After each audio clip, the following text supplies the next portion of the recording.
What's up, everybody? Welcome to Fun in the Country Basement. I'm Walter. We have Chris and the old guy, Glenn, down below. Had to get that one in there early so we can go ahead and get started on FKB Bingo right off the bat. Chris, take it away, my friend. Yes. Hello, everyone. We have been streaming already once today, but as usual on Sunday, it's Fun in the Country Basement time. I'm about 90% of my quota for 3D printing today, so I don't know exactly how much I'm going to get done, but we'll see. As it will be a good time nonetheless. And I'll let you take it, Glenn. Hey everybody, I'm Glenn from Fun King 3D. Welcome to Fun in the Country Basement, the show where everything is made up and the points don't matter. That's right, the points are like a pep talk to the Cleveland Browns.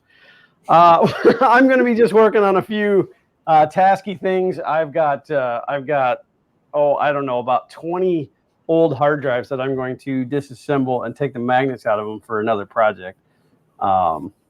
But other than that, we'll see how it goes. But welcome.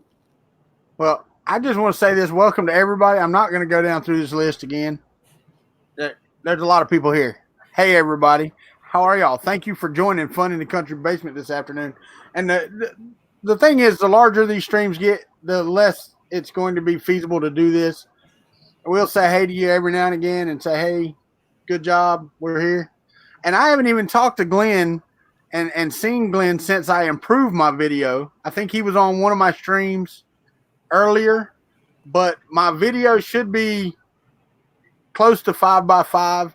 And since I'm using audio cables now, I can actually even watch this. Check this out. I can even do this.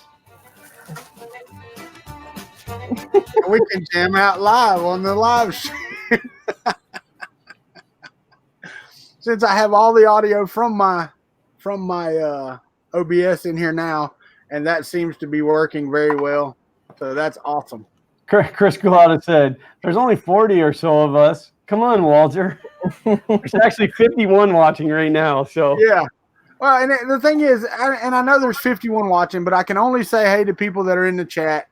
And some people get told hey twice, and I got a message not too long ago. It's like, hey, you said so and so's name 3 times and you missed mine. I'm like, sorry about that. Yeah, it's hard. It's hard, and we haven't really done it the last few weeks, and it's understandable. I mean, the crowd is growing so much. So what it comes down to is if we do give you a shout out, like hey Martin from 3DP Iceland, it means that we like you more than everybody else. No, not really. We will definitely try to watch for those new names, but I told you all for the last 2.5 years, I suck with names.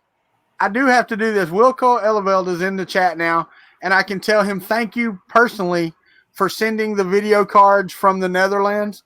There was some issue with shipping. He took them to the post office on the 9th. Well, I still haven't gotten them, so I got to check in and ask him about a tracking number.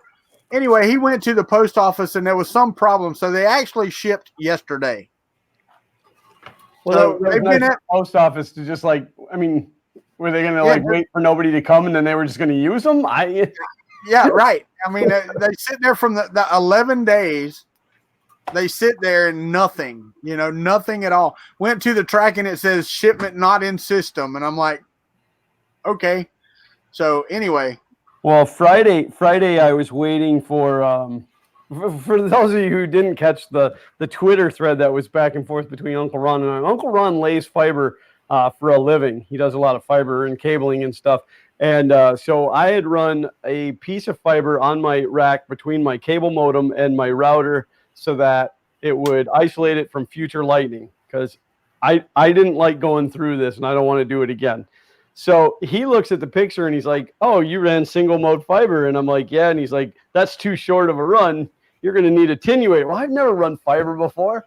So I'm like, so I had to change it out. So those parts came on Friday. I get notification from Amazon that the package was delivered and handed directly to the resident. I was the only one home and nobody gave me anything.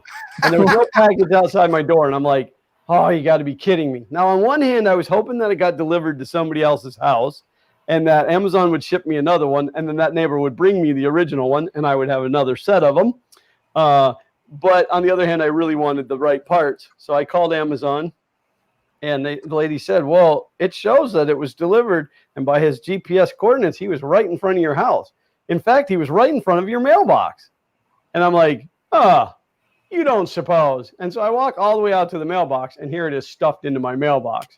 So I come back and get back on the phone, and I'm like, I think you need to have a chat with your delivery driver, because not only is that crap, it's a federal offense.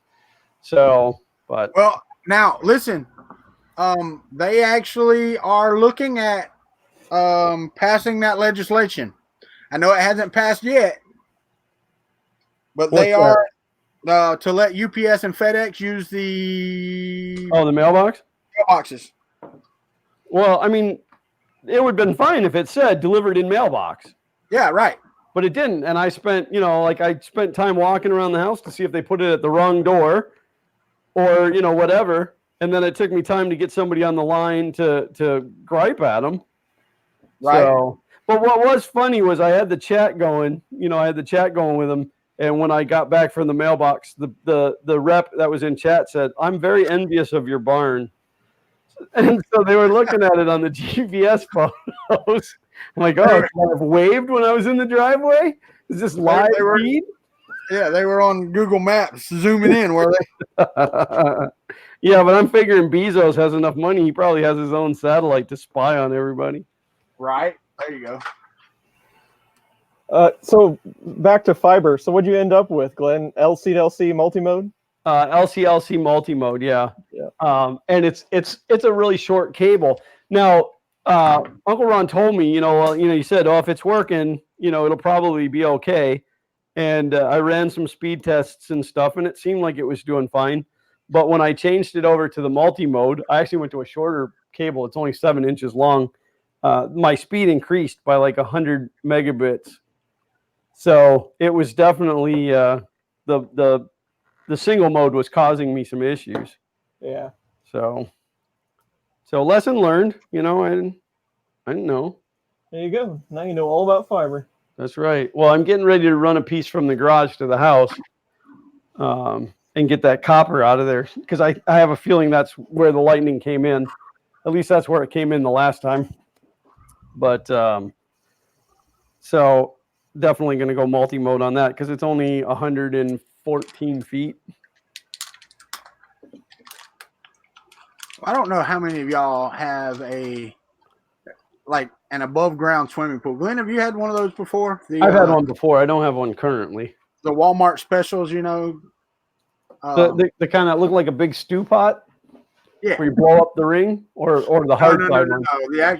The ones that actually have a frame and you fill up with water. Yeah. I had one that was 18 feet or whatever. Well, about 7 years ago, I told my kids that I had taken care of that all summer long. I had been taking care of this pool, and they didn't get in it not one time. So I went out there and I just pulled the plug on the pool 6 or 7 years ago. Well, that was my honeydew today, was to get rid of the pool that was not going to have water in it ever again. And did it have water in it though from the rain, or was it? No. I left the plug out. Oh, okay. Oh, the pool was fine. My wife asked me, she goes, "Does it have a hole in it?" I'm like, "Nope." I said, we could plug that hole, clean all this out, because it had 2 inches of moss. The moss was like 2 inches thick in the bottom of it. Yeah. But I said we could clean all that out, wash it out, get a new pump, and do it again. So it'd be great.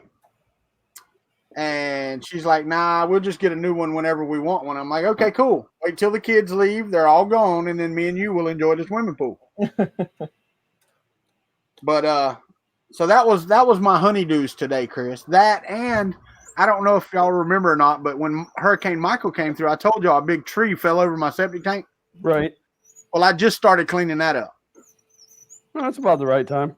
It's been almost a year, so it was an oak tree, so it hasn't rotted, and it's really hard. And I will tell you, I am impressed. I am very impressed, and I forget the name. Hold on, I got to get the name of this right.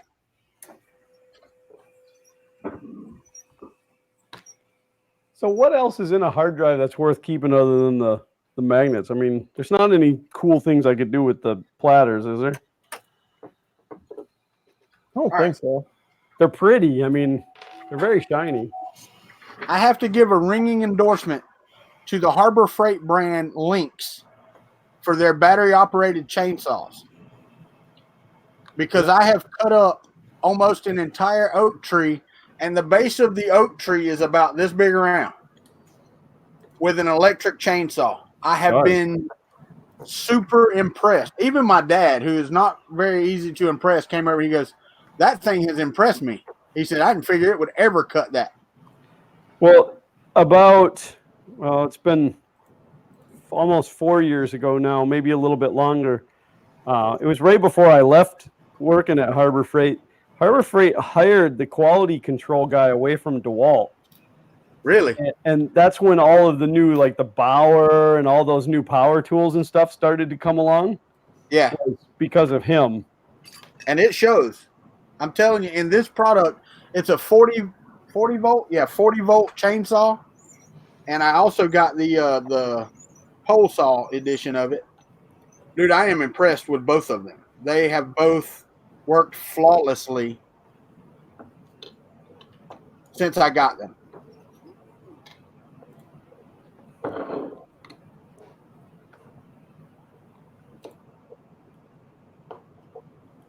And I tell you what, these lights, I got the 0603s for this Stargate off of Amazon, and I finally did get one pack of the two that I have ordered. And I got my refund for the others because I don't think they're ever coming.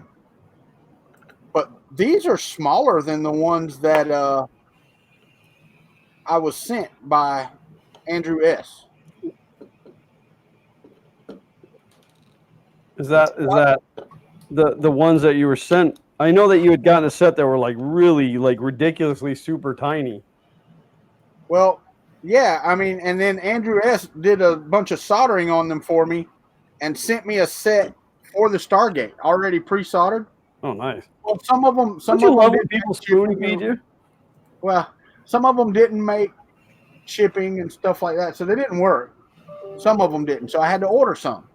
Well, the ones I ordered are the ones that he told me he found on Amazon, the ones I needed to order, and they are smaller than the ones he sent. So I am now trying to solder some wire onto these to make them long enough to go to the bottom of my Stargate. I suck at soldering. Anybody want to do Uncle Ron is here. He's been ignoring my DM for a couple of days. I thought maybe something happened to him, but it's good to know that he's still kicking. Sholem is also here. Hey, Paul Cumber. Yeah, for any of you guys that aren't playing Fun in the Country Basement Ingo or FKB Ingo, go to our website all the way down to the bottom and get your card and play along.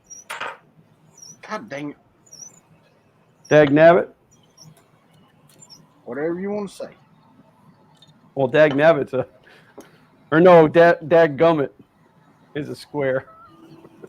Oh, is it?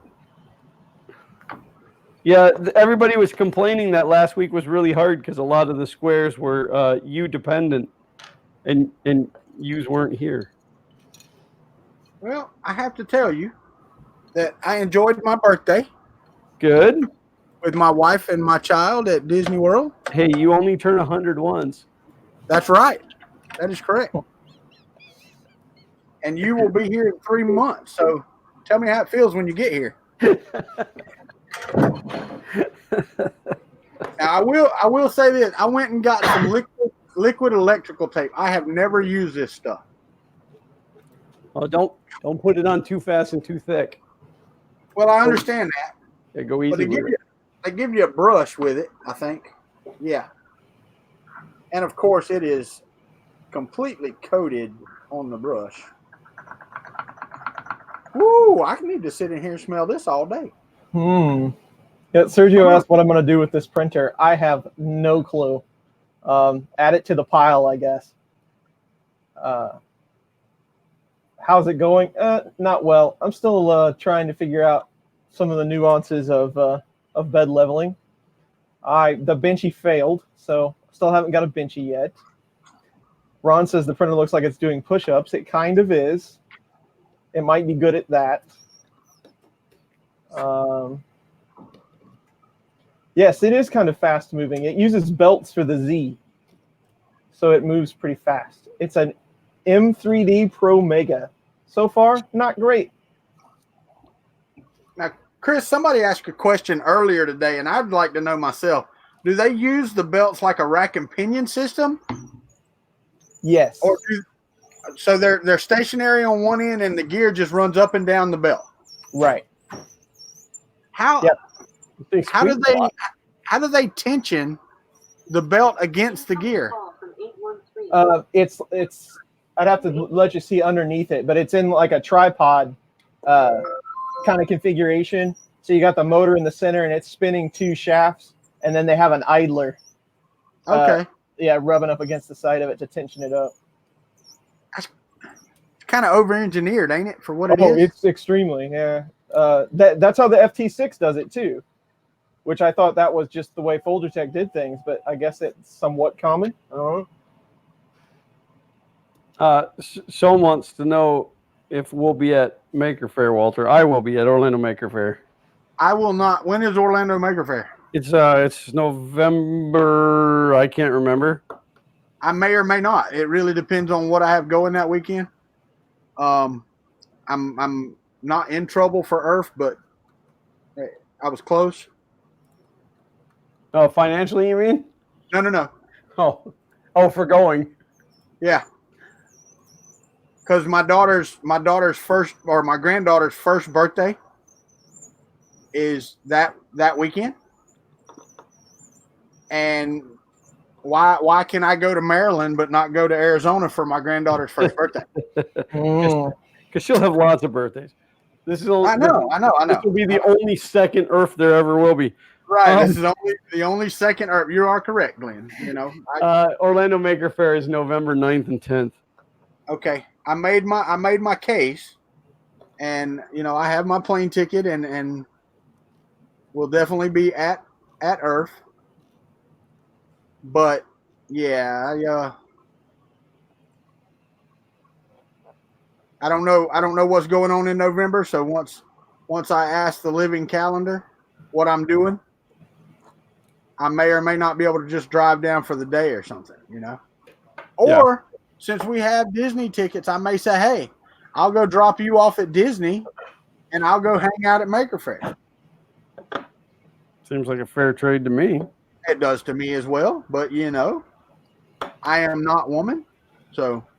Glenn, Red Light is concerned that you're throwing those parts in the trash. No, that's my recycle bin. Where else would I put them? He probably wants them. Just the covers and stuff? Well, he recycles that stuff, He actually makes a bit of his money recycling that stuff. Like the boards and stuff. Like, tell me now. I'll save them. If you're coming to Earth, I'll bring them to Earth. But that's how he affords that pretty wife of his. Can anyone see what I am typing? No, I'm not looking at that chat. I'm taking hard drives apart. I'm soldering wires. I'm sorry. Tell me what parts are good for you. I just want the magnets out of them because they make great project magnets. They're super duper. Man, everything you don't want, I will get them. Really? Okay. Does that go for like all electronics? Because I end up with a lot of crap that isn't any good. I know there's like some. How about the platters? Do the platters work for you? I know there's some rare metals in these. Just I don't want to be bringing 300 pounds of crap to Earth either, but.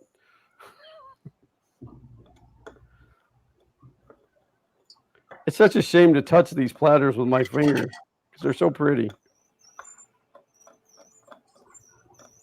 And I'm sorry if my mic is loud today. I'm having to, and I'm trying to tell them because I know y'all help me out. But I'm trying to do without the lavalier because the mic itself has gone bad. So I'm using my snowball. So it's over here. Yeah, it sounds good to me. Oh, Lord of mercy. I must have put the lid on crooked. I'm tired of this printer. Already? Yep. Use the platters as wheels for the FK1. It doesn't need wheels. It lives right there. Oh, It's almost, I almost freed it. I can almost get it out of there too and bring it over in front of the camera. I think one more solid day of cleaning up here and I'll have it. I am dripping liquid electrical tape everywhere. All right, now I gotta go trash digging.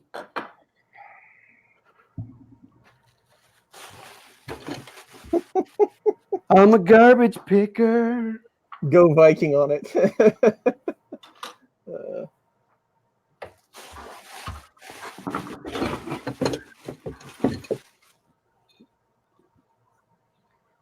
All right, Red Light, I'm gonna bring you a box of crap. Make sure you remind me. Trash Panda. And these wires are like hairs. Yeah, and for those of you guys who are curious, that drive that I just took apart was an 80 gig. This one's a 40. Wow. So can I let me do my segment real quick. So I've decided that I'm going to do a new segment on Fun in the Country Basement called Glenn's Crap That's Almost as Old as Walter, where I show you guys a piece of technology that I still have sitting around because, I don't know, sentimental value, and I'm a bit of a collector. So today, the item that I want to show you is this Western Digital Caviar hard drive that weighs in at 1.6 gigs. That's the smallest one I still own. But that has a PATA connection, the standard Molex power, and a whopping 1.6 gig capacity. The first hard drive I ever bought new was a 1.6 Western Digital. Oh, I got that beat. My first one I ever bought new was 120 megabytes. I know. Well, I wasn't old enough to buy them new, but I have 20 meg drives still somewhere. Oh, the 5.25. Yeah, the big brass ones. Yeah, I have. Maybe I don't have it anymore, but I had one at one point that was double height because it was so big in capacity. It was 5.25, but it took two 5.25 bays. It had come out of a machine at Kissimmee Utility Authority, the power company down there. So, but yeah, once a week I'm going to show you guys a piece of technology that I have laying around that's like super old. Some I might have bought new, some I might not have. In fact, some of these may still have stickers on them with the date codes from the company that I worked for, which is always fun to know when stuff was purchased.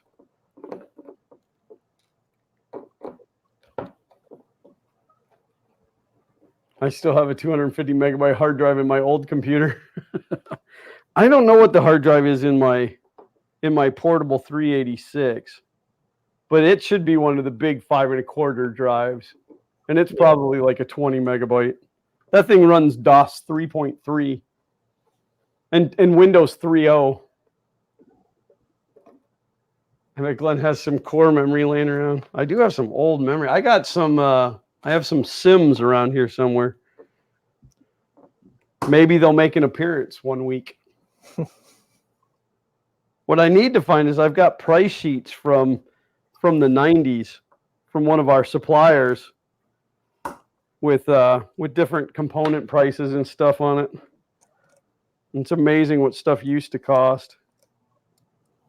Do you remember, we've talked about this before, I know, but do you remember the giant book that you used to get at the grocery store? It was like $3. Computer Shopper. But was that what it's called? Computer Shopper? I wish I still had one of those because I would buy them when I was like 8. I mean, seriously. They're still out there. They're still making that. Oh, it's much smaller now. It's like they still use paper? Yeah. But Yeah, well, I say that it's been a few years ago now, but yeah, you'd find them at like Barnes and Noble and stuff in the magazine rack. yeah, I used that and going through the ads in Boys Life, like for the X-ray specs and stuff. Oh yeah, of course. Those were my favorite things to do. X-ray specs. Yeah. Can never get those to work. Never worked as advertised. I just wanted to see through women's clothing, and it just didn't work. It's funny how you can open the same brand of hard drive, and it's completely different internally. No. Can I throw the plastic parts away? Yeah, he just said the boards. I don't think he needs any of the rest of it. He said whatever I don't use, he'd take. So maybe he can clarify that before I go saving. Because, I mean, the chassis are aluminum and stuff. They're recyclable. Yeah. But I think he does it for the gold content. I think that's where the people he goes to. And I'm not 100% sure. Red Light can clarify that. I'll have to dig around and see what else I have electronic that's laying around. I think I've got some old memory and stuff. If I can find it, I'll just put together a whole box of it and bring it. Try not to drip this everywhere this time. Hey, so can we announce the giveaway now? I mean, it's not physically here yet, but we know it's coming. Yeah. The giveaway for Earth. Were we planning on doing two, like one each day, like we were talking about? I think we should, yeah. Yeah. Yeah, should we announce that? Well, that one should be solid, right? The other one that was promised to us, that should be solid. It should be, yes. So, and I don't know, like we haven't decided, we haven't talked amongst ourselves to figure out which day is which, but we will definitely be giving away 12 rolls of AIO filament, AIO PLA, in a random assorted colors. We will also be giving away, what model is it, Chris? Regular. So it's just not the Pro. Not the Pro. Okay, so we will be giving away a pallet, which I think pallet 2. Yes. Yeah. Which is we wouldn't do that to our lovely fans and give them a pallet 1. Give away a pallet 1. No, a current pallet. And from what we hear, it might be the one that they have on display at the show. It might not be. We don't really know. But either way, you have a chance to win a pallet. And then we will also be giving away a Creality Ender 3. Well, I don't want to leave them out because IC3D has also got 6 rolls of filament, and Slice Engineering, one of their new, vanadium nozzles. I don't think I was aware of any of that. And Martin from 3DP Iceland has stepped up and is giving away, and he can correct me if I'm wrong on the size, a 310 by 310, I think he said, Wham Bam flex bed system. So he said he was going to give it to us to give away, and I said, no, we want to have you there to do it. So technically he'll be giving it away with Fun in the Kuntry Basement. Right. Well, I will tell you that I think I put that other stuff in the chat. Yeah, I don't pay attention to what you say. I know, but I believe I put it in there. You might have. I'm not exactly sure who's all involved, but I will be judging the Benchy contest. I will be one of the judges. There's going to be a handful of us. Well, you were not in the video. I watched it today. Oh wait, the Benchy contest. The Benchy contest. I was thinking of James's. My bad. Yeah. His is not a Benchy contest. Yeah. So I will be taking bribes. Prince of Bel Air. Yeah. Well, I suck at this. They're probably laughing at me in the chat, by the way. You can't see enough detail. Good. You can't see enough to know that you're screwing it all up. Yeah, I probably am, and I'm probably going to really need to test each one of these individually before I glue it to the Stargate. Did Red Light chime back in on exactly what he wanted out of here? But Uncle Ron said, I definitely have an old memory. That is very true. If you go back to one of his last comments right here, got it going up. If he didn't say goodbye, then he has no reason to not chime in and tell me exactly what he wants out of all this. But I thought I read that he wanted whatever I didn't keep. He said, bring what you can, and we will talk about it more at Earth. Old RAM, anything with a board, I will take. Boom, boom, shake the room. Hey, Griffiths. That's pounds, right? 2 pounds. Yep. Problem is, Walter doesn't need any more pounds. No, see what I did? I went from old jokes to fat jokes. Prime candidate for the mosquito? Maybe. We got to figure out some sort of extruder setup for this thing. I should have turned on my desktop audio so they could have heard that when it popped up there. When it chimed through. Yeah. Thank you, Jay Griffiths. Do appreciate it, my friend. All right. There we go. That's one. I still got to let this dry, though. This has to dry for like 5 minutes or something. I got it on my magnifying glass. I forgot that you have the liquid electrical tape. I'm like, solder dries like instantly. Yeah. So the Benchy test, that is total extrusion time. So you don't have to, the heat up of the nozzle in the bed and all that does not count. So is it the fastest Benchy? I didn't read about it or hear about it. So there's 2 categories. You have a 30-minute and a 60-minute. It's based on quality, and I know that is perspective. What is the best quality? But I think as a whole, generally everybody knows what good quality print looks like. Right. So there'll be a few factors in that. Top layers, bottom layers. Bridging, things like that will be judged on, and then that's for both categories, 60 and 30. Now 30, you will get added points if you come under 30, and we're not sure. Paul is the one that's kind of organizing all the rules. Not exactly sure how that's going to be rated, but I have already seen some Benchies on Twitter that were like, around 15 minutes, and they look pretty decent. So this is going to be interesting. Here's some grass seed money for the pool spot.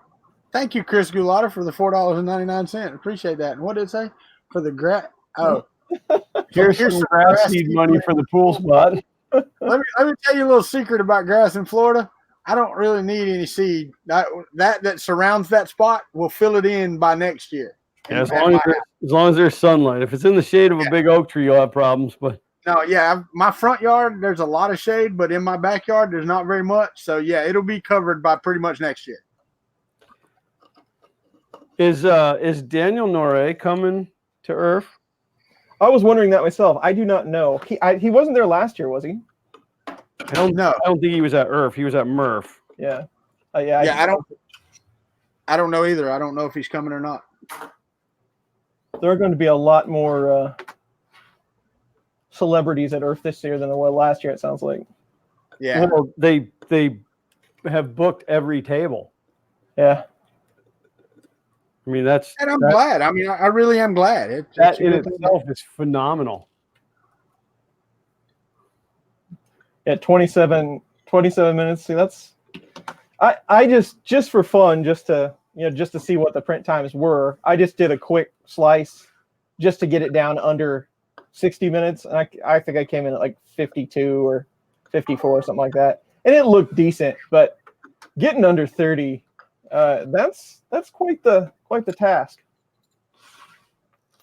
Thank you for subscribing, David. Appreciate it. But the thing is you don't have to get it under 30 and make it a perfect print. You just got to get it under 30 and make it better than everybody else's. Absolutely. That's correct. Well, and since the master of the Benchy isn't in it, somebody actually, might win it other than Chris Riley. Well, I'm kind of glad that I'm not in it, because I would force, if I wasn't judging the contest and I could participate, that would force me to bring a machine and actually compete, and I wouldn't sleep for the until we get to that contest. I would be trying to fine tune that Benchy. Yeah, the thing about it is, I'm thinking about, now that you've told me, I'm thinking about trying one of each and putting them in the suitcase and bringing it with me. Yeah, just so I can compare. Yep. Yeah, I thought about that as well. I think that was Mike Walters. Thank you for subscribing. Do appreciate it. Injection molded Benchy. There you go. Injection molded Benchy. You have 30 seconds, have a perfect Benchy, right? Or not even 30 seconds. 30 seconds, you'd have like 1,000 of them. Right, I was going to say, not even 30 seconds. Well, if I was doing it at home, it would probably be more than 30 seconds.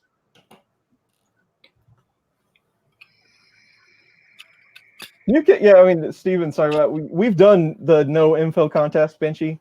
How can you get one to come out decent with no infill? And it is possible. So that's a definite advantage.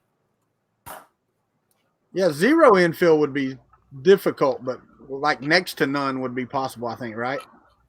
Yeah, there's some tricks you can do in there. I mean, you can successfully no infill a Benchy. It's it don't look great most of the time, but right. I wonder if you could you do that multi-layer. Wasn't it? What software was it that would let you do? You could start the infill here at a certain layer or whatever. Yeah, mesh modifiers. Prusa Slicer does that now. So that was suggested. Like that is allowed to do that, to use mesh modifiers. But if you really wanted to get into it, I think that'd be the way to do it. I got you. Vase mode Benchy. Yeah, and I mean, that's all. It's going to be an interesting contest, because, like Mitch is saying, you can do under 30 on a Delta, but then you got a stringing problem. It's going to be interesting. Yeah.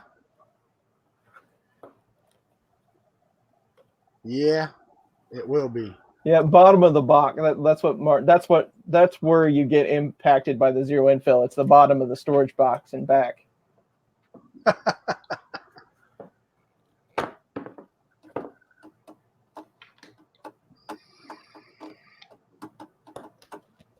Yeah, Ada Linda, you can do in vase mode. I believe you not in vase mode, but with zero infill. But I tried the bender, because I did that really big bender. Mm-hmm. I tried that head, and it pulls itself together. It won't let you do it. There's an overhang that just won't let you do it. Yeah.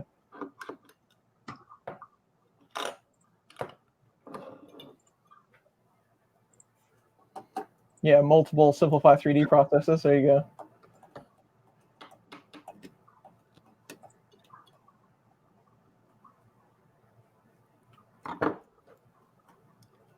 Biggest fail award. Didn't you won that last year? Didn't you, Glenn? You won it at Murph. I won it at Murph. Yeah, the crappiest print. Yeah. In fact, there's my trophy for it right there. That's what allows me to claim the FK1 as an award-winning printer. I won that and a burned out Creality board. Oh, I should have claimed that Creality board. No, I'm just kidding. No, knock on wood, the lightning did not affect any of the 3D printers. I thought it had popped one of my Raspberry Pis, but it turned out that the power plug had actually pulled out of it. So no damage to the 3D printing side.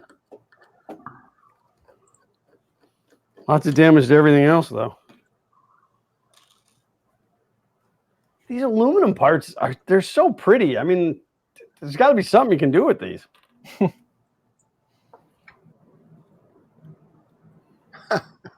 I'm trying to get this down to 30 minutes on the in the slicer.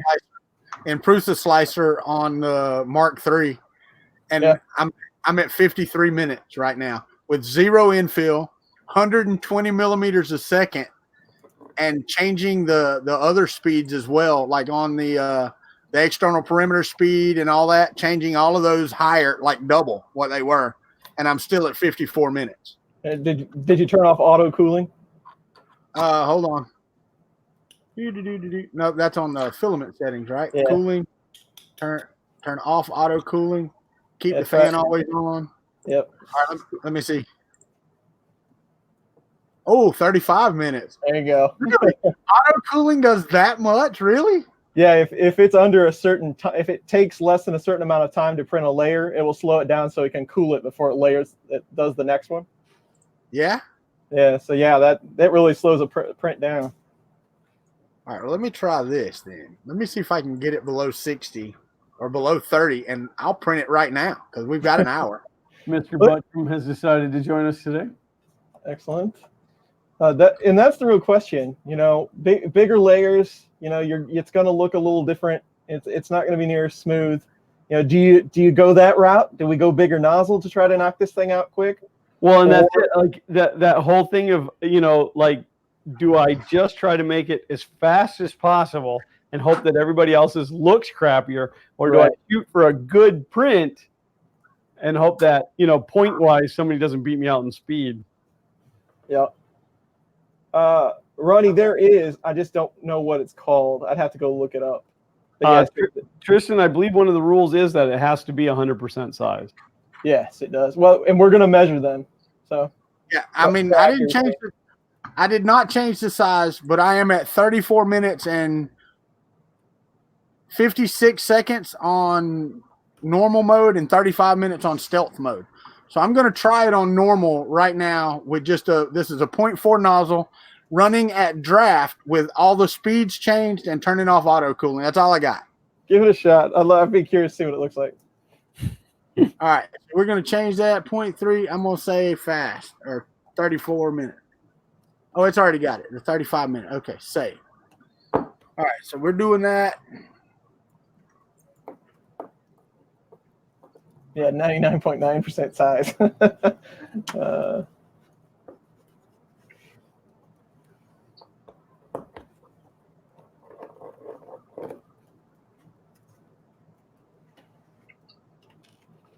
I'm pretty excited though to see what machine turns out this benching. You know, that when we find the winner of the 30-minute benchy, what machine is this?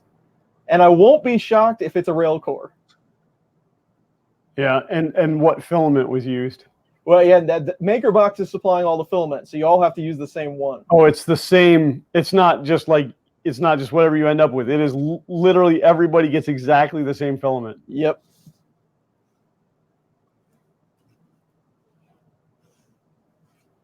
Yes, accuracy is part of the criteria.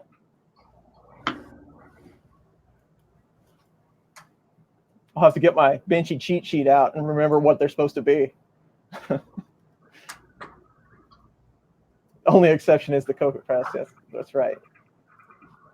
Rail cores have an unfair advantage. I don't know. You might see somebody step in there with the Delta and knock this thing out.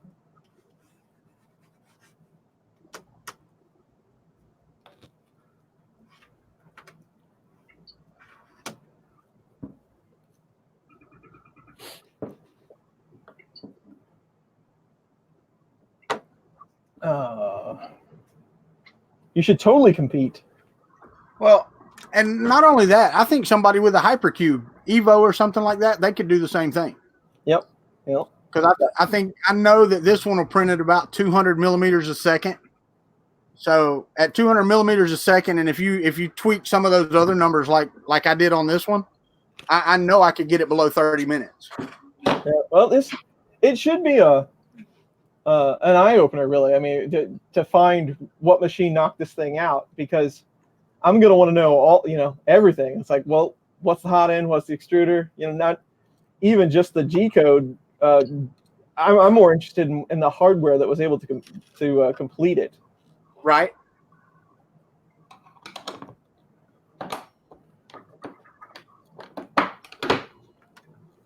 Who's running the odds for the event? A8's rumored to be at 200 to 1.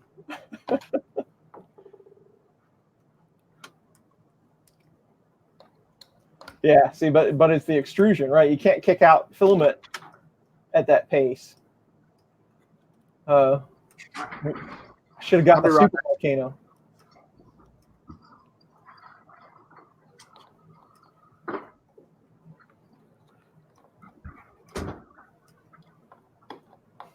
Absolutely, Uncle Ron. As many as they want. What's that? Do all the participants get a Chris Riley printed benchy? Yes, just pay separate shipping and handling.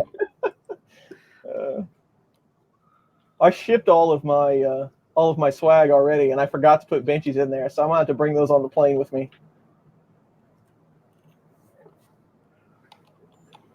There wasn't any issue shipping that stuff in there, was there? I actually shipped it to someone attending the event. Oh, awesome. Okay. They're going to take care of it for me. Sorry about the noise.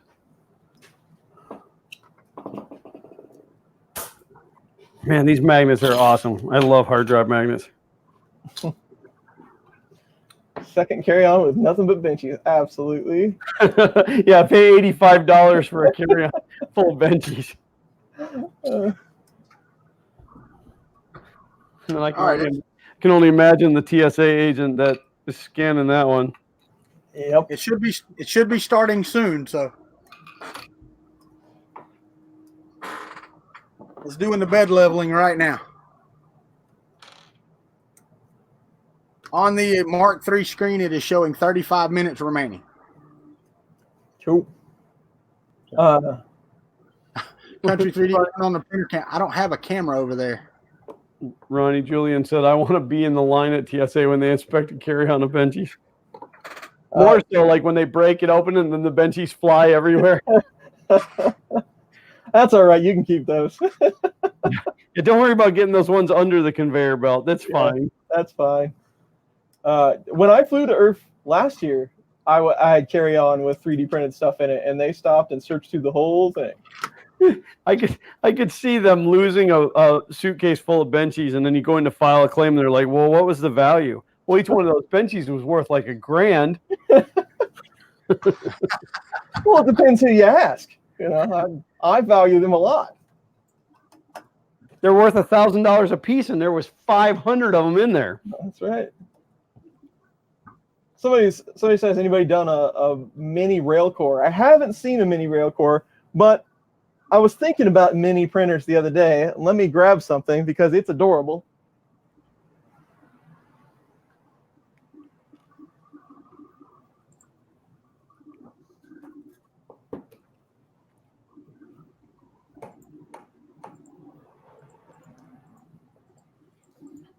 This is the biggest Prusa frame that you can print on a Prusa.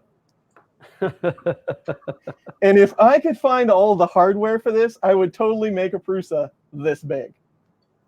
You should just 3D print all the parts. I was really contemplating on how I could make it work. Well, I wasn't even thinking functional. I was thinking just a model. If you went to like a NEMA 14 stepper, would that like size about right? I don't even know. I'd have to really mock it up to even figure it out. Like the extrusion and stuff, you could fake. You could print that. Right. It'd be pretty funny. I got to restart. It didn't stick. Yeah, the first layer is going to be tricky. Walter's already lost the contest. Is it going to be that way? Like where they just go, all right, go. Like like everybody has to start at the same time? Yeah, I'm not sure. Because there's going to have to be at that moment. Yeah, there's going to have to be some official timekeeping going on here. Yeah, because you don't want like somebody to have printed one and they bring it. Yeah. And then they're like, okay, this is the one I just printed in, 27 minutes. Let me find my paper towel so I can clean the bed. Ron wants me to print these like nesting dolls. Yeah, I don't know. I was actually testing ASA, and I was like, and I just happened to have this this file on my desktop. I was like, yeah, I want to print that and see what it does.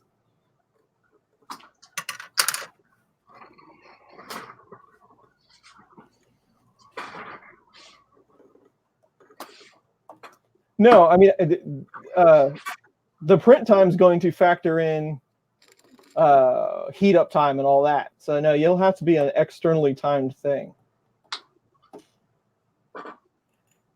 Benchy just finished. Will there be time to tune the filament? I do not know.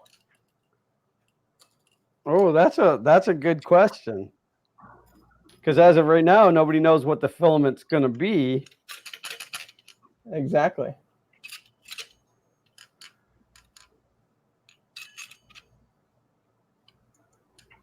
"12 minutes. That's a quick Benchy. Heck yeah. All right, so if I go here. Now, there we go. That's about as good as I can get right now on short notice. No heated bed, check and mate. Unless it's PETG filament. Right?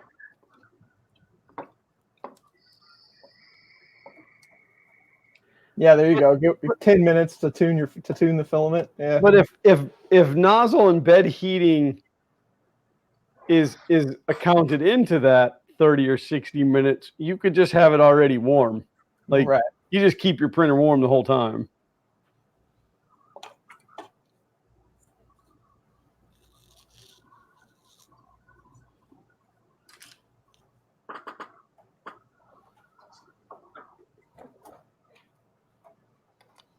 Yeah, I sat down to start doing this yesterday. And I thought, oh, that's stupid. I can do this while I'm live streaming. This is good riveting stuff right here. So I'm using a Torx to turn this screw in a counterclockwise or anti-clockwise direction.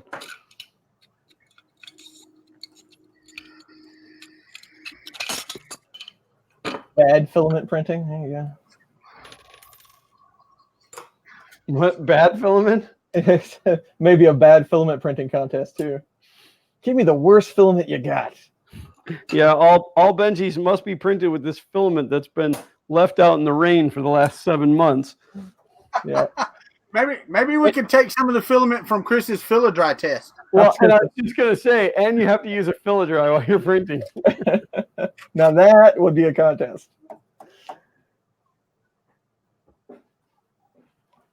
Glenn, you could use a wow stick, makes work like that so much nicer. Is that really fancy little like electric screw gun that I can't afford? Glenn needs to do a parody of the SNL sketch with the sweaty balls. Yeah, that's borderline not family friendly. There's a bingo square for you. Man, it's really hot up here today. I don't know.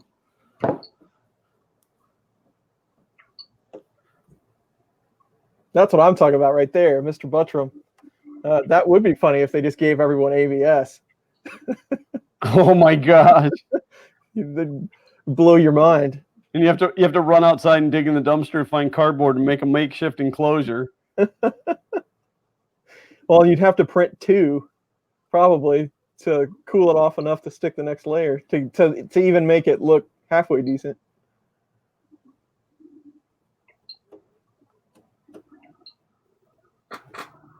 Yeah, the ABS would probably. I mean, ABS doesn't string, so it would. It'd be a different story.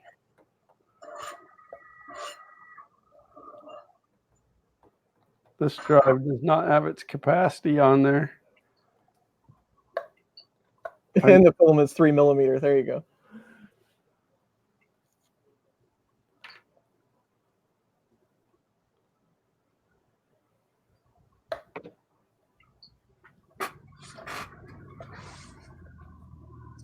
Try again. I lowered my Live Z, so maybe it'll stick a little better to the bed because it pulled it up both times.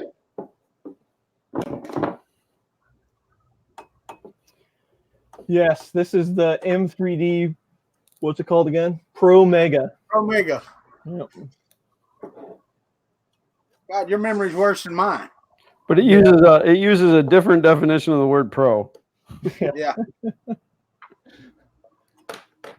Well, I was telling the story this morning, but Scott, he just reached out to me. You know, he's just somebody that watches the channel. He just reached out to me via email. He said, "Well, I backed this thing on Kickstarter, but now I'm kind of into deltas, and I don't really think I even want to mess with it." He's like, "Do you want it?" And I'm like, "Well, you know, I'll take a look at it." But MSRP is $3,500 on this thing. Holy crap! Yeah, and they're selling them right now for $1,000. I don't know what they cost on during the Kickstarter. Well, but if you're the manufacturer, you can put any MSRP you want on it. Absolutely. But yeah, I hope he didn't pay $1,000 for this thing. And then just give it to you. Yeah. The duet board is definitely the main attraction for this machine. I can tell you that.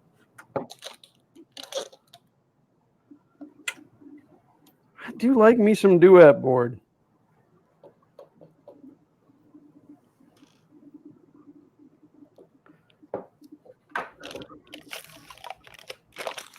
Hello, Just Joe from the Philippines. It's 5 a.m. there. That is early. Discounted to $1,800. Exactly. What a deal. That's it. Our MSP is now $99,999, discounted to $1,799. It says, Mike's asking if it's a clone duet. It says Duet 3D on it. Now, that doesn't necessarily mean everything, but it does say it on there. Well, I mean, the Fouet says designed by Duet Wi-Fi or Duet 3D or whatever. Yeah. Let's see what this one says.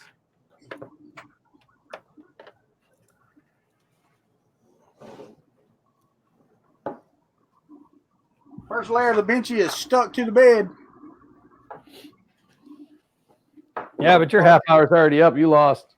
That thing's hauling butt. Yeah, I've been at it for like 4 minutes. So yeah, it's up. Yeah, no, it's genuine. So there you go. So that's something. It's the Maestro version 1.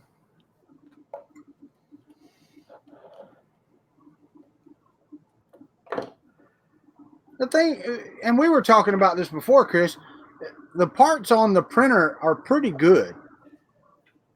It might need a little more tweaking. Yeah. I think the machine's fine, really. I mean, not for the money, but the machine's fine. The case is fine. It's aluminum. It's bent aluminum and everything. That's all fine and good. Not really sure about the Z rails at this point. Maybe they'll be okay, but it all pretty much comes down to this extruder setup. It's just not good. So, but I mean that can be fixed.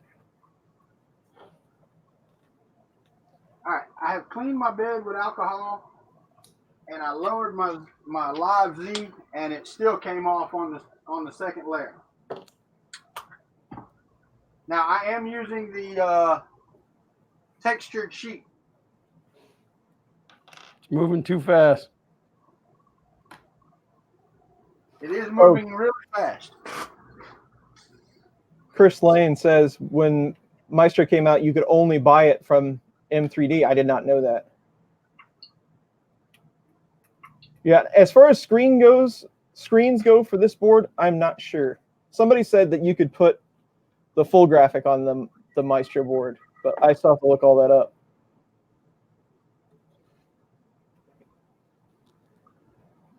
It very well could be, Matt. I do not know. I'd have to look it up.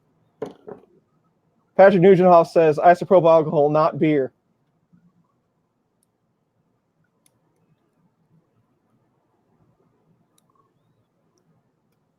Yeah, extruder hot end setup. Yep. That's what the problem is here. They use tiny motors. I'm not even sure what size these are, and I looked for my ruler earlier today and couldn't find it.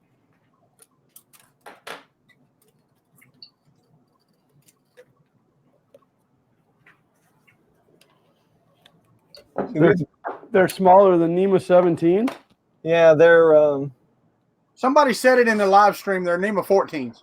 I was going to say the next size down would be NEMA 14. yeah, they are 14s. I think they looked up the specs on the website, and it said it's a combination of 14s and 17s.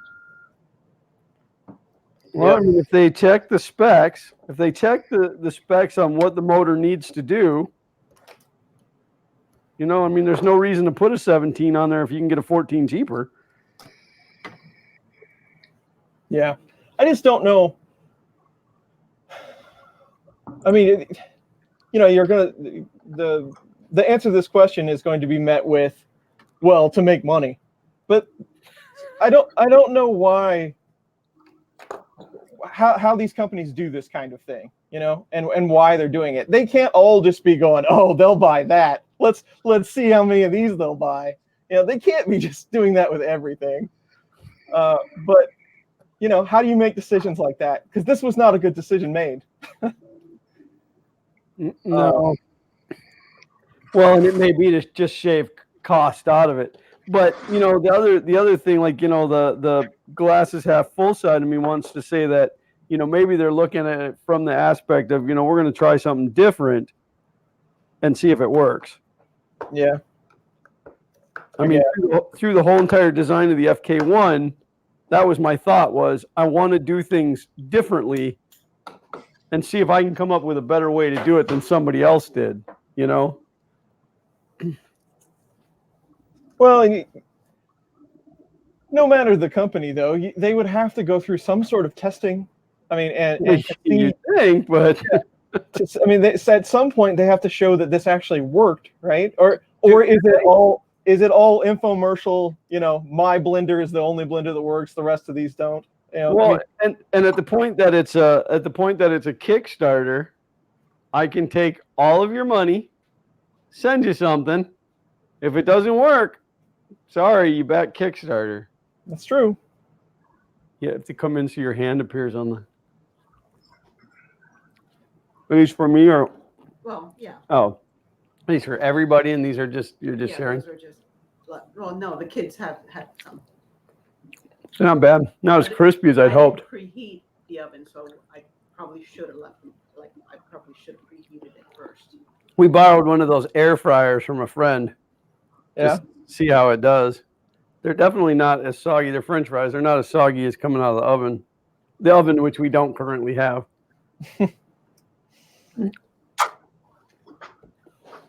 Not bad. I think they taste better than when they come out of the oven.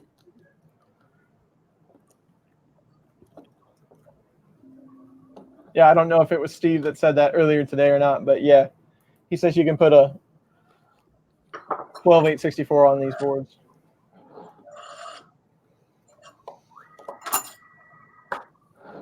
So what did I just say? Did I just say 12-864? Yes. Okay. For some reason, I was sidetracked by thinking about something else. You were thinking about those delicious French fries I was just eating. Well, the first thing I heard was they're for everyone, and I didn't get any fries. So no, I wanted to make sure they weren't for like everybody in the house before I ate them all. Well, I can't get it to stick like that, so I'm gonna have to try to slice it again.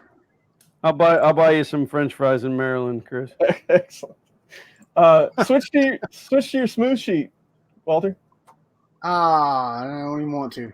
Okay. Then you have to. Then I don't know the live Z off of it because it's different. Yeah. And I haven't calibrated with it since for like forever, so I don't have that setting. Gotcha. I can put some glue stick on the textured sheet. This hard drive was a dog to get into.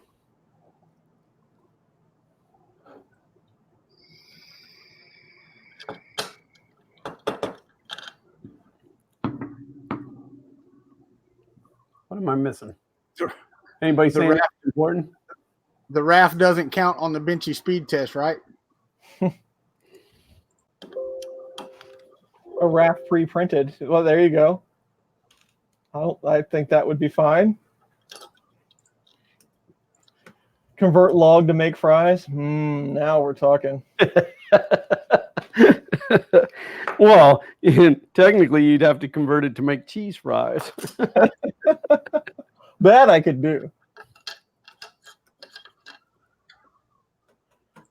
Thinking about converting 3D printers into these magical items, it always brings me back into just, like the White Knight or whatever, but just conveyor belting everything, right? So it takes me back to Pee-wee's Big Adventure, where he has the machine to make him breakfast. I always wanted to do that as a child, and now I want to do it even more with 3D printers. And then he ate one bite of the cereal and he was done.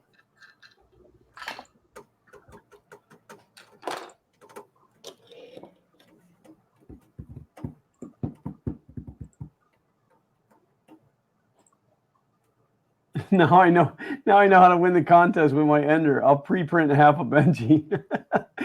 Yeah, no, that's not half a Benchy. That's just the raft. If I get this one to print, I got it down to 29 minutes and 38 seconds.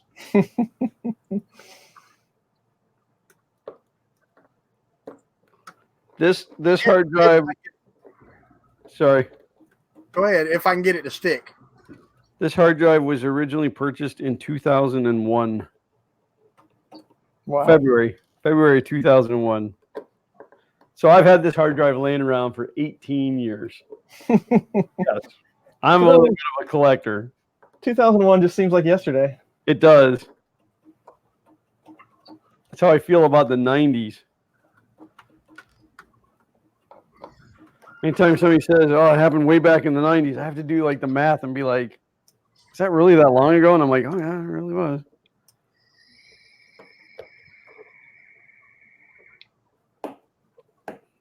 Well, one thing is I'm using a type of filament that I think needs to run hotter, and I was using standard Prusa PLA, so I changed that. So hopefully that extra temperature will help it stick a little better. I don't know. We'll see.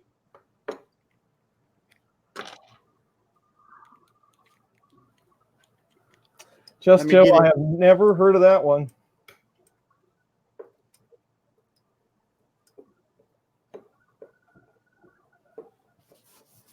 Could be motherboard time, main board, whichever you'd like to call it.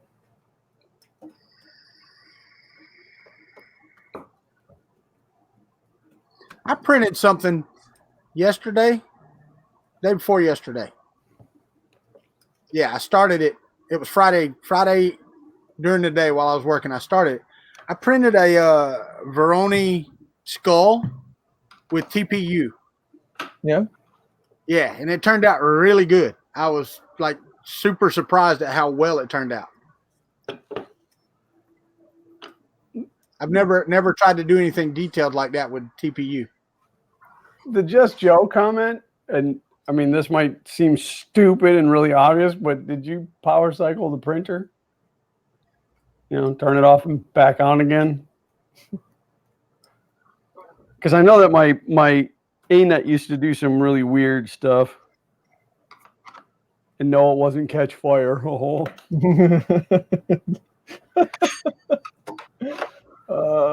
Steve says he'll buy all three of us some fries and a hot dog at Earth.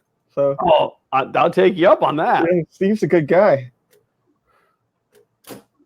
So I was talking with the wife today, and I said to her, I said, I think that this year Earth is going to be my last.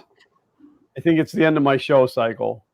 Like, I don't think I'm going to exhibit anymore as far as like Fun King 3D, other than my local maker fairs, Gainesville and Orlando, because they're right here. I would rather just attend, unless the three of us decide that from now on we're just going to do it as FKB, because the overhead on that is so much less. Like, there's so much less stuff that we got to bring. So, absolutely. Well, I think the days of us. Well, I mean, you've got stuff to exhibit. A giant printer. I could bring, a million benchies. That'd be about all I had.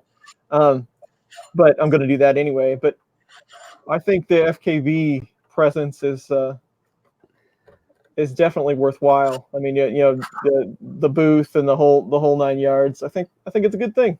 Yeah. Well, I mean, the thing is to bring a bunch of stuff, and no offense to anybody that's doing it, please, by all means, continue, because there's always people that show up to these events that's new to 3D printing. But to show up with a car full of stuff that you 3D printed and show it off at a 3D printing convention, you're not really getting that big of an audience.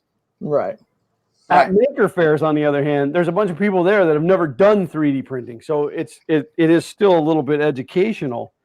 But yeah, it's just like to have something unique and different and whatever. And yes, I do have that monster over there, which will still be attending certain shows. But just dragging my stuff halfway across the country it's hard on me, both physically, mentally, and emotionally. I said both, and then I named 3 things. I wanted to catch myself before somebody else said something. And you're right. It's physically and mentally just draining. Oh yeah, I still have not recovered from Murph. Like, I mean, I am definitely still in a funk ever since Murph. That's just because you're old. It could be, but not as old as you. That is correct. You're absolutely right. I will state this for the record. Glenn is not as old as I am. He just acts that way. I get now 3 months of you being a year older than me. That is correct. You are absolutely correct. You're in the gravy zone right now. This is my time to shine.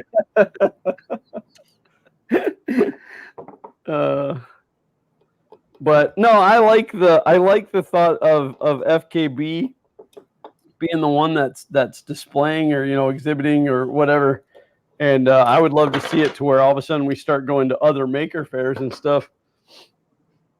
But yeah, I just don't want to drag all my crap across the country anymore. I hear you. And that all came because I was cleaning yesterday, and I have I have 4 of the attached lid totes, and then that one big 28 or 27 gallon tote. I was pulling out filament. I have 2 stacks of filament sitting here that came from Earth that are, it's about 3.5 feet tall. 2 stacks of stuff I brought home from Earth from Murph that I just unpacked yesterday. And it's like, not that I don't appreciate the filament. I love each and every one of you who gave me filament, but it's like, I don't know. I'm not organized enough for this, I guess. Anybody need a Windows XP Home Edition OEM product key? No, I just threw away some NT licenses the other day. I still have NT in the box. Do you really? Yeah, NT 351 on. I think mine's 4.0, but yeah, 3.5-inch floppy. Maybe that'll make an appearance on the Glenn stuff that's almost as old as Walter. Absolutely, that thing was probably like $1,000 when it was new. Probably, I think I got it as a Microsoft partner. I think they gave it to me. I used to have a copy of Microsoft of IBM's OS2 Warp somewhere around here too, but that may be long gone. We I don't even know when that was around, but OS2 Warp. Yeah, Warp. Early 90s. IBM just stopped using it on their hardware management consoles in it was about 10 or 11 years ago. So Yeah. they were still maintaining Warp before they finally killed it off and went to Linux. Into the 2000s. Yeah. That's crazy. We were using it I can tell you we were using it in 2006. Wow. Yep. I can't see this finishing because I didn't put anything to support the bottom of the cooler box on the back of the benchy. So it's just going to print in midair, that square. 0 infill. Yeah. Yeah. No, It will do it. But yeah, you're gonna have a lot of stuff laying in the center of it. Yeah, I did. I emailed that company that made this server rack that I have, but I haven't heard back from them yet. So I hope they don't just put my email in the trash. I'd really like to know what the history on this server cabinet is. Well, the slice on this one was for 29 minutes and 38 seconds, and I've got 27 minutes left. So it is actually stuck to the bed this time and going. I can see it. That's as far as I can zoom in too. So I'm gonna go full screen for a second.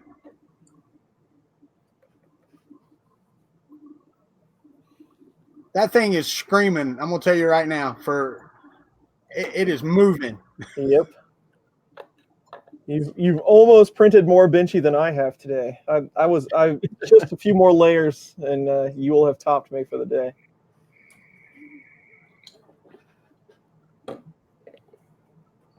Yeah, I'm running off the SD card, Robbie Mac.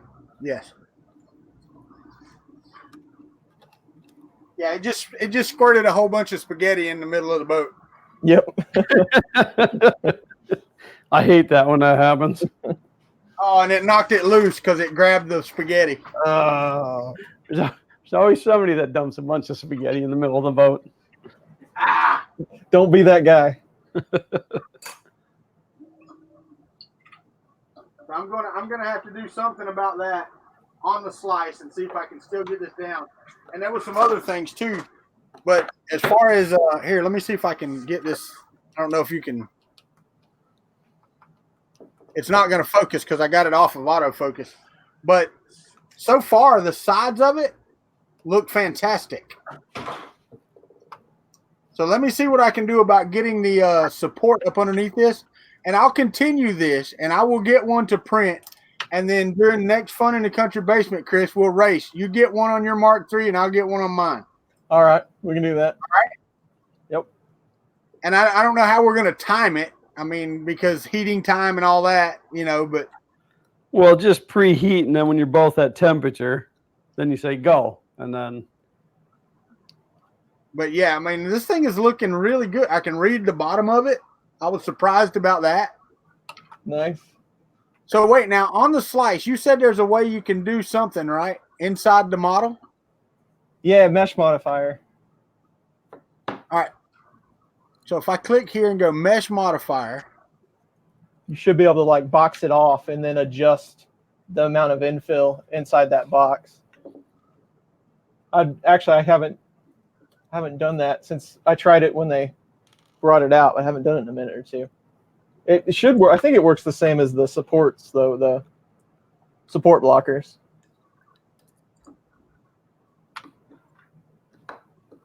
Glenn fires the starter pistol. That's right.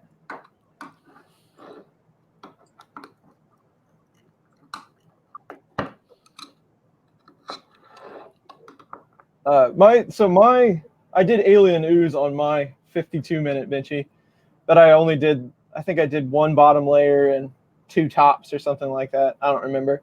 But you can actually, it's pretty see-through. It's actually pretty impressive. I like it. Why are you? I don't want you moving. I want you scaling.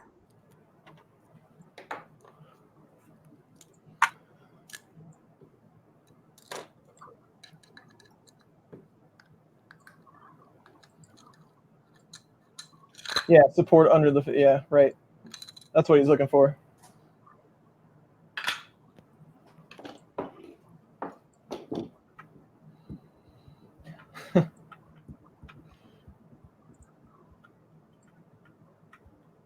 And I don't need a lot. I just need a little.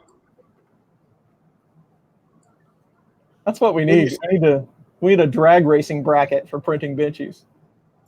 Carl wants to know if anybody's gotten bingo yet. You guys have done very good about not baiting for squares. I've done a really bad job at reading the chat. I think it's a little of both, Glenn. That we have not been reading chat as good as we should have. No, I've been kind of mesmerized by what I'm doing here. What's the average time for printing a normal size Vinci. It varies from machine to machine. I'm going to give you I want to say that a Mark II can knock out a Vinci in like an hour and 38 minutes on stock settings, and that's a really, I mean, for the board that it has and a Cartesian style printer, that's a pretty nice looking Vinci. I think the Mark III takes a little bit longer, but anywhere from an hour and a half to 2 hours is pretty normal on a Vinci. I average about 40 minutes on all mine. Unless you're Glenn. Log's doing good. Printer. Yeah, Log's doing good. It's sitting over here on the shelf. He's fine. I got a new extruder in the mail the other day that it's some. I think they're paying you to bring out the log. Oh, okay. Bingo squares. Now There's a square of log sighting. Oh, gotcha. That's why he says he hasn't seen it in a while. Nice. Now I got to try to slice this and see. Still 29 minutes and 36 seconds, but I need to see where I'm at on the. Oh, it doesn't show the box.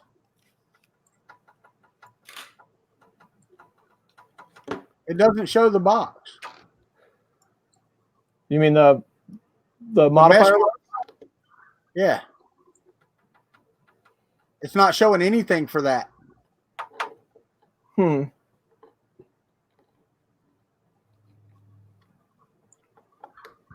And it's just a generic box. How did he get the name Log? Tom was building the dolly build, and he cut his out of OSB or something. And I decided that I was just going to do it kind of side by side while he was building his. I'd build one. And I got the whole thing I didn't get the whole thing together, but it started coming together. I had all the wood and bolted up and everything like that. And I picked it up to move it or something. And I was like, man, this thing's kind of heavy. And then that was it. And then it was a total Ren and Stimpy moment. So it's big, it's heavy, it's wood.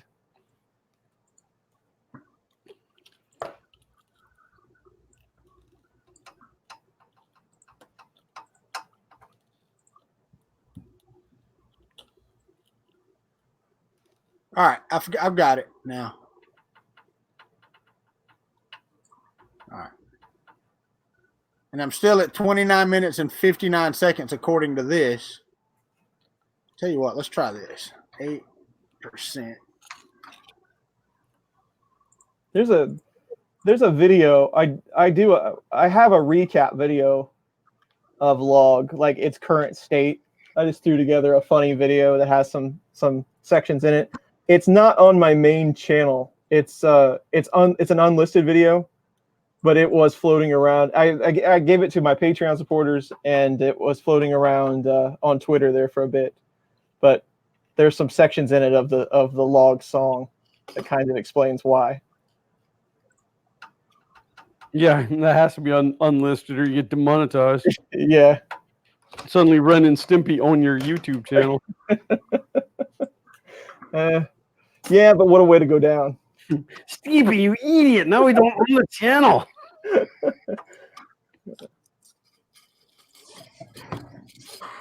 I've only ever had one video get copyright struck, and it was one of the Xander's Thing Thursdays. I had bought and paid for this Pac-Man song and used it in the video, and they're like, yeah, but we didn't license it to be used for video usage. So they get the money off of it, which is just like nothing, I'm like, okay. Yeah. It's kind of funny what videos pop up on my dashboard. But you know what one pops up often is your video for installing Octoprint. That is my most watched video that I have.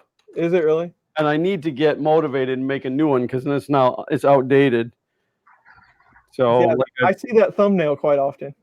Yeah, I've had to answer a few comments on it. People are like, "Oh, I can't find this," and I'm like, "Well, that's because it's not there anymore." Yeah. So yeah, that's my most watched. That's my prized possession. There you go. That's my. Nice. I like it.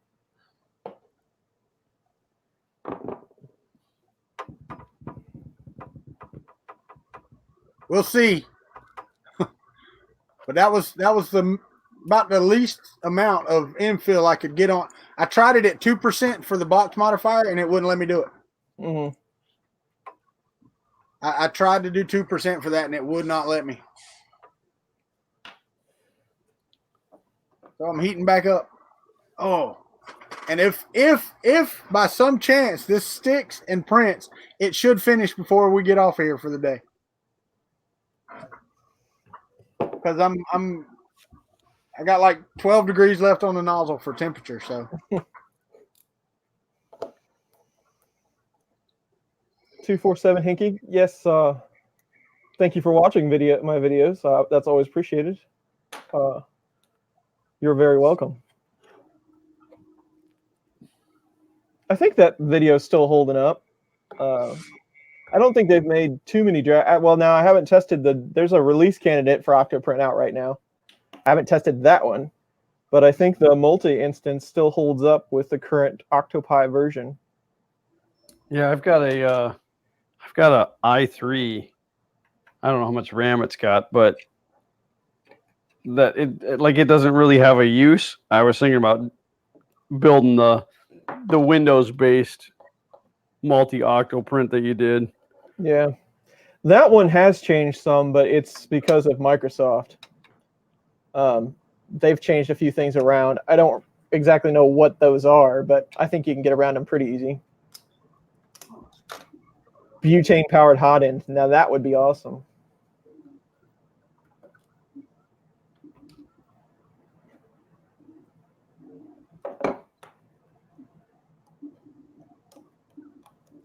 Monoprice.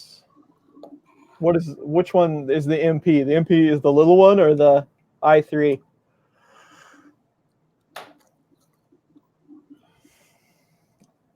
Select mini. Can you change the hot end? I don't think so. I think that's pretty specific. I mean, you could change anything if you printed the right mount for it. Is that the little cantilever one? Yeah, I believe that's what the one he's talking about. Select mini. I think that uses a V6 clone, if I remember correctly. I had one of those. I gave it to Grant, but he's never printed on it. So Grant, if you're watching, he tried to give it back to me. I'm like, no, I want you to print something.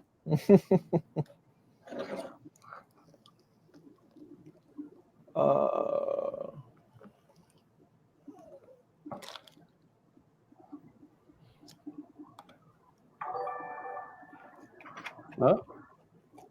is that a subscriber? Yes, sir. Thank you very much. I appreciate the subscription, Mark. Yeah. And just a reminder for those of you out there that are not subscribed, if you go to funcountrybasement.com, there is a link at the bottom. In fact, there are 3 links at the bottom. Subscribe to each of us at your leisure, as long as you do it now. Benchy number 4 has begun. Oh, this is so flimsy. This little shell I got is so flimsy. I did go with 2 perimeters. I guess I could have went with 1, but I went with 2. 2 bottoms, 2 tops, and 2 perimeters. So we'll see. Yeah, because it has to look decent. I mean, it is the old adage of I don't have to outrun the bear, I only have to outrun you. But I mean, other than it being 0.3, I would put what I can see on the sides right here next to any Benchy I've ever printed. Now I am noticing a little cooling effect, non-cooling effect or something on the front because it's going so fast around this corner. But the sides of it are perfectly smooth, even at 0.3.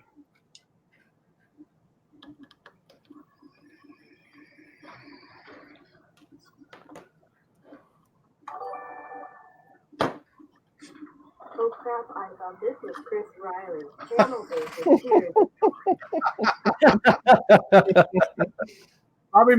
Robbie Mac deserves a finger. Thank you for the $5, Robbie Mac. Appreciate it. And for those of y'all that couldn't hear what he said, let me click that. So there you go. Thank you for the $5, Robbie Mack. The only thing is that slam was worth at least a $20.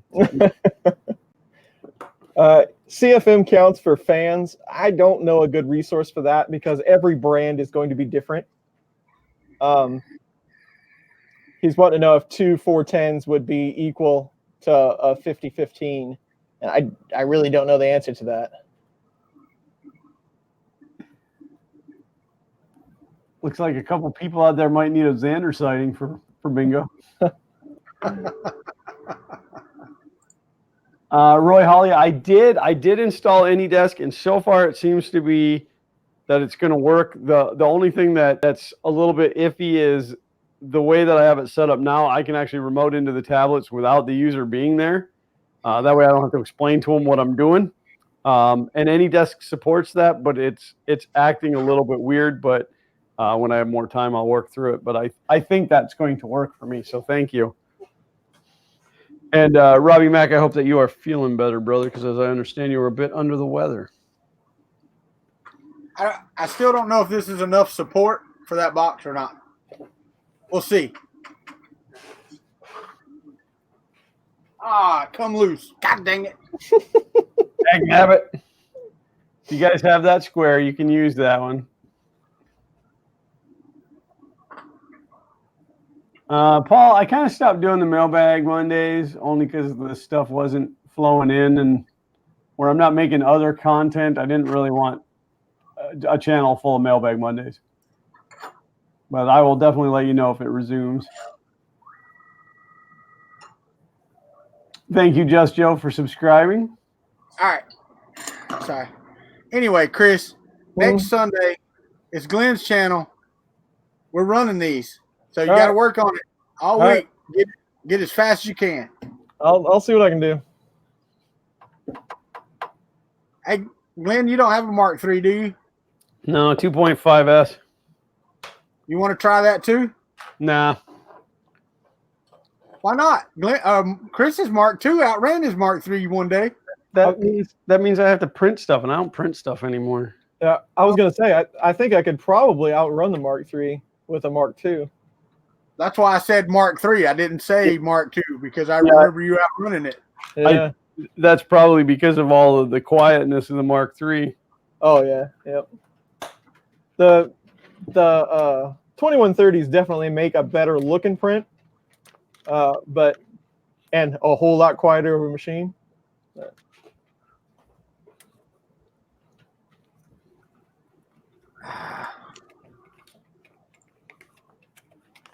Just put some cardboard under the box. I guess it's printing. Just like pour some sand in there or something real quick. I did that with the bar stool. So I printed it upside down, but then there was foot rungs. So I let it lay down one really droopy, all the way around for the foot rung as one layer because they were like 0.7 layers or something. I let it lay down one, and then I slid toothpicks on top of it real careful as it was laying the next one. It worked pretty well.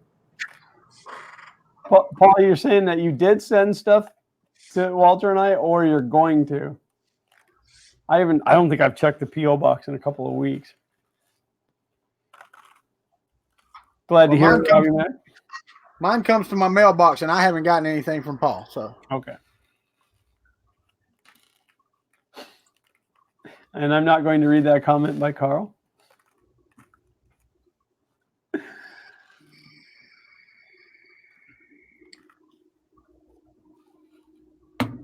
Any of you get the new iPhone? Not in my household.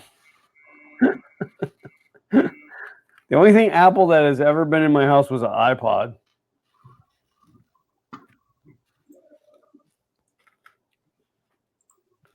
Tom Roz is here. He's late.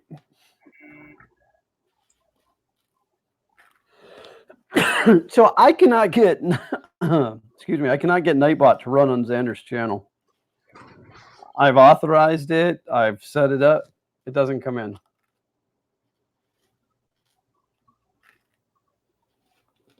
How's the Fun King 3D case doing? You're gonna have to clarify a little bit more what you're talking about, Paul.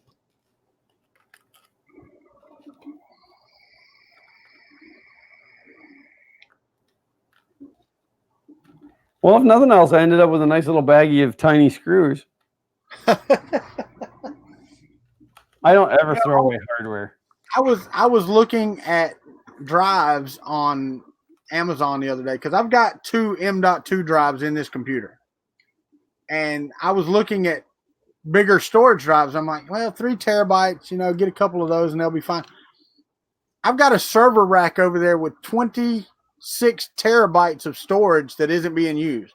I was like, what the man, just go bring a server over here, take the drives out of it, take the data off of it that you really got to have because they haven't run in 2 years. So really don't think I need much of the data that's on there. Right. And slap them in here. And I'm like, that sounds like a winner. So that's going to get done sometime this week. Well, that's my my 3 terabyte Western Digital Live drive, which is pretty much just their book drive, but it's network attachable. It went out in the lightning. It got hit by lightning. So I was looking at replacing it with another NAS device. And then I realized that I have a full-fledged Linux box sitting there that runs all day, every day. I can put all the hard drives in that thing I want. So I can put all the money of the NAS enclosure into hard drives. So, but I am thinking about putting a RAID controller in there. See, I was thinking about just getting a NAS case and just taking those out and running them like they are. Yeah. Yeah, well, I don't back my stuff up enough. I mean, like there's certain things. I have Carbonite on my desktop, so it does back up certain things, but I have so much stuff that's not backed up. And so I figure if I go to at least a RAID 5, then I could have a little more sleep at nighttime. Yeah. Knowing that I can at least lose one drive.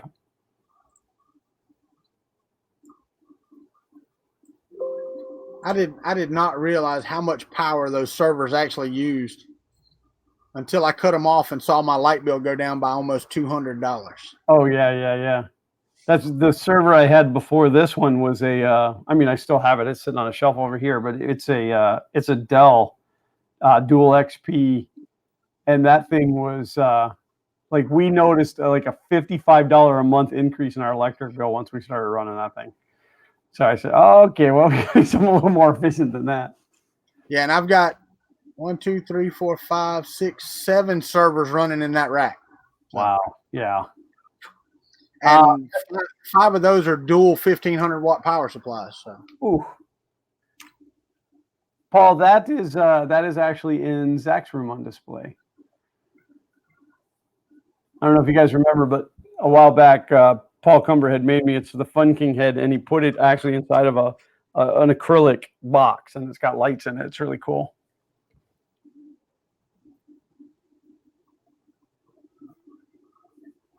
Pete C said, get a SAS controller. It's compatible with SATA drives, but you can have an ungodly number of drives hooked to them. I've actually got in the rack, I have 3 16-bay storage arrays.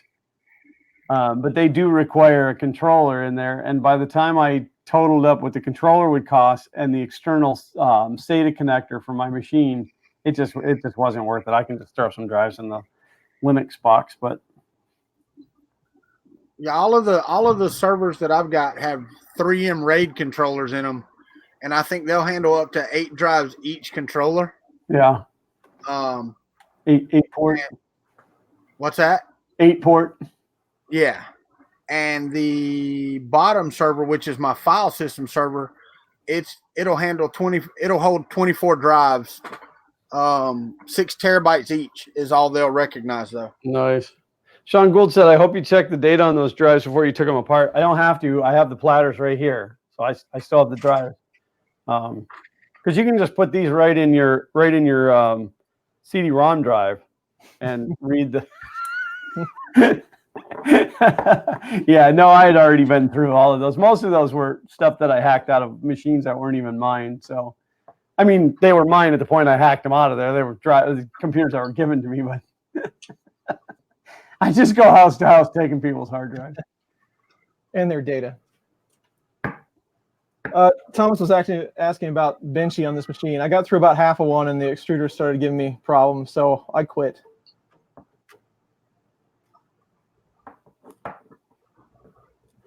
Yeah, I guess I'm gonna have to set this up for the smooth PEI because this one just will not hold on. It'll get to about 6 or 7 layers.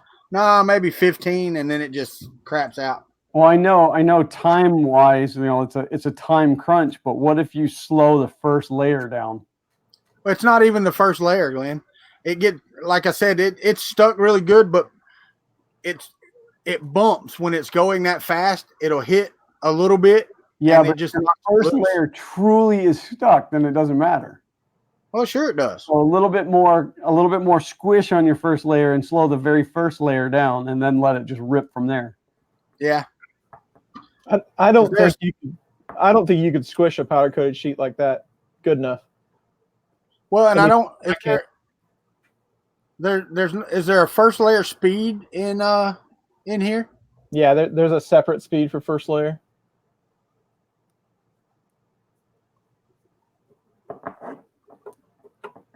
I must be missing it then. It is printer settings.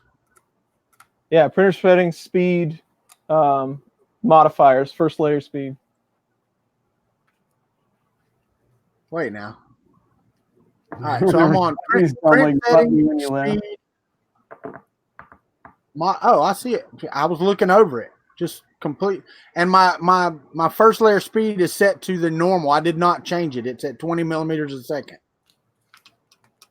So it's a normal first layer speed. Only the solid infill speed changed.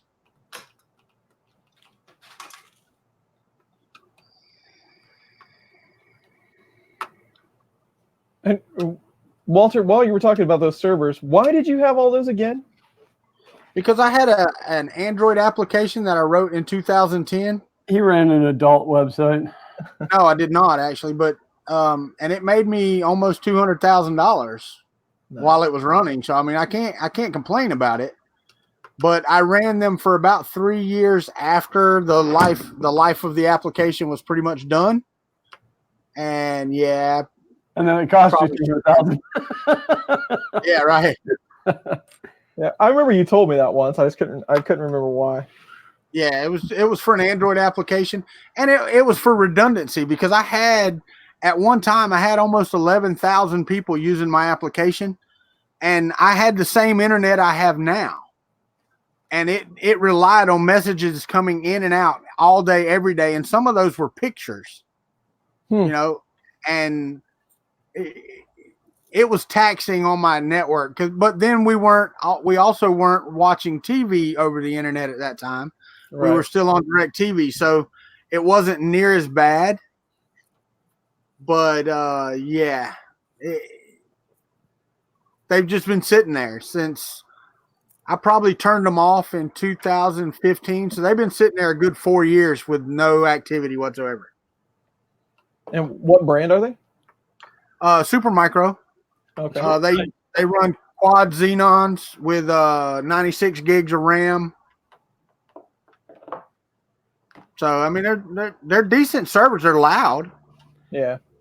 Well, that's that 2U Dell server that I have over there. That thing is a phenomenal machine, but it sounds like a jet taking off when you turn it on. Yeah, that's all of mine do too. Yeah. I stuck that thing in a different room from where I sit, and I could still hear it enough. And it was like the tone was at the right pitch that it made me angry. Like it was causing rage. And I thought, well, I can't use that server. I had them in a separate room. Now I couldn't close them in on 4 sides because I had to dissipate the heat out of there. Right. But I had it on 3 sides, or I had a box with just the open back with sound dampening in them. They were in a different room, and I had them shoved against the wall where the window unit air conditioner just blew in the box with them. Okay, a 10,000 BTU air conditioner ran nonstop in the box with them, and you could still hear them all running. But now I watched the YouTube video yesterday about a guy who changed out the fans. The problem is that those fans are there for a reason. And somebody called him out in the comments. He's using some quiet fans that, that push, like these 56, 60 CFM per minute. Right. When those are running at 120 CFM each. Yep. So somebody called him out and he's like, you're going to kill your servers. But now you could take it and do some liquid cooling. Sure. And then just get some fans that mount directly over your RAM to suck cool air to them. Well, you can get water blocks for your RAM too. Oh yeah, well, I don't want to do it for like 24 sticks. Well, no. Plus, you need the RAM that's got the aluminum housings on them. Right. But I'm just saying, I mean, I could get some water cooling for the 4 Xeons and run it that way and probably keep the processors cool enough and then get some fans and finagle. It's just not worth it. I'm not going to use them to their full potential. Now, I wish that it wasn't the, EATX motherboard, but this one's proprietary for this case. Right. So it's a proprietary motherboard. So I would have to engineer a case for this motherboard. I would love to use it as just a regular system because it's like just get a secondary case, put all of your liquid cooling equipment, the pumps and the fans and radiators and stuff in a second case and run the hoses down remotely. Yeah, but it's 4 Xenon.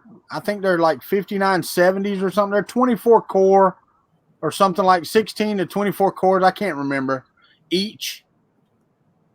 So couldn't you just see that system running with like a 2080 Ti or something in it? Yeah, it might do the job. It might, it might. I can tell you that if you want to irritate everyone in your office, go to the data center and bring a server to your desk and then fire it up. They were not pleased. When the power would go out during storms or whatever, and it would be out for a few hours, I inevitably had a lot of calls after that. Hey, I was in the middle of getting blah blah blah, and then it stopped, and I'm like, well, we can't help the weather. And this was before clouds. Now this was 2010, so it wasn't feasible for me to put this somewhere else.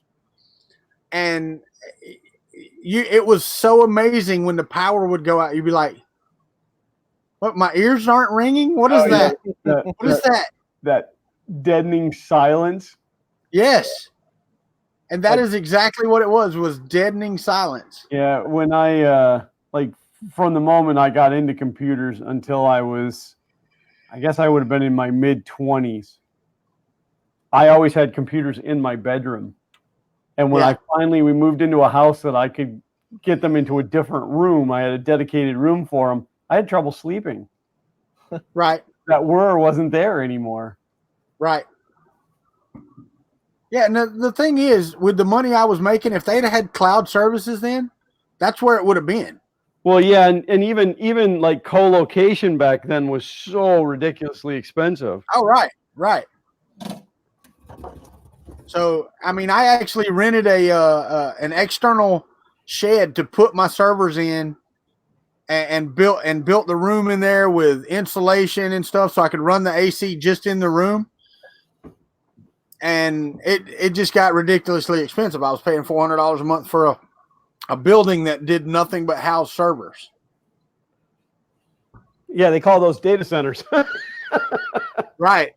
I still really wish that I could figure out something to do with these. And again, I have 8 of these. They're amazing, but as I understand, you have to run a proprietary Linux on it, which is sad. I've thought about going ahead and hooking them all up and seeing if I could get like Ubuntu to load on it. Hey, Chris, when I drive to Kansas City, whenever that is, I can throw one of those in the back of the truck and bring it to you if you like. It won't have any hard drives in it. There you go. Hey, if you're giving servers away, I'll take one. No, because I see what you do with old hardware. Yeah, but I had those around for 19 years. I think it was time. Yeah, Red Light said bring him to Earth and he'll take them. Yeah. I bet you will. No, they're all perfectly. I mean, they're perfectly good servers. And with and people are like, well, they're outdated. They're past. Well, they are, but they're still massive friggin' computers. Yeah, they still have to use. If I could get this whole entire thing, I'll have to get a picture of the full rack on this thing. The rack itself is beautiful, and it's the caster wheels underneath it are some of the nicest casters I've ever seen in my life. But the rack itself weighs 650 pounds. But if I could get this fired up and running on Linux, I would turn it into a Minecraft server. Right. I think it would do a really nice job of that. Well, and that's the thing. Mine would too. I mean, what kind of gaming server would that make with those quad? Phenomenal with that much RAM. Oh my god! Because Minecraft runs in Java.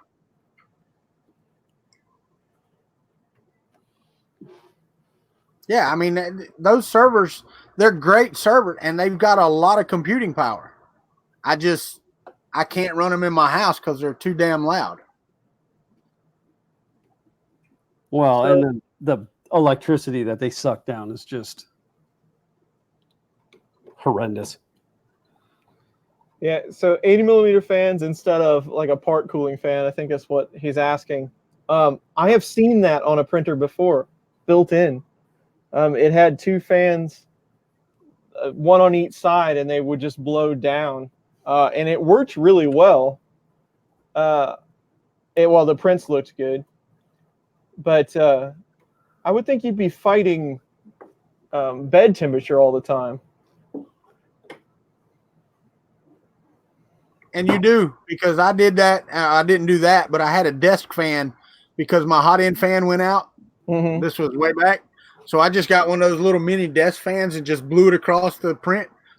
It worked, but the PID on the heat bed never stopped.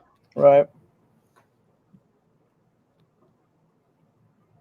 See if I can get a good. Robbie Max, Bitcoin mining.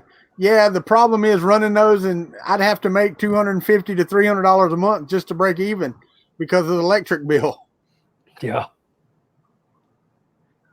Yeah, I mean, this thing, look at this. This fan's like 50 or 60 millimeters thick right here. And they scream, man.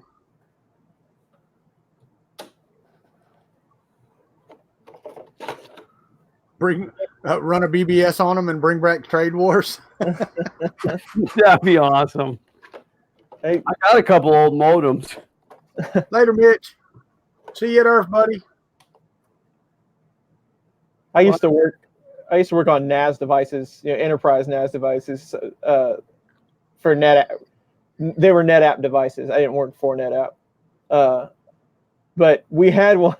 There was a firmware bug at one time that it would report overheat, and it would spin the fans way up.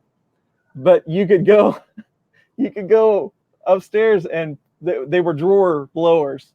So you could go upstairs and rip one out, and then the other two would just go into like hyper mode, they were just loud, blowing in your face, like 90 degrees, and then you could slide it back in and that would reset it and they'd all spin back down. But it was like for those, 3 seconds, it was like the worst experience in your life.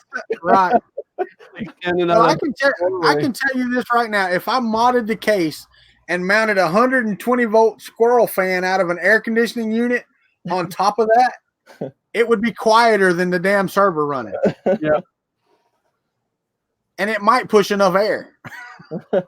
Well, that Dell machine, if you take the cover off and it's got the switch in it for chassis intrusion, but as soon as you take the cover off, it senses that the cover's not there and it freaks out and all the fans go full bore.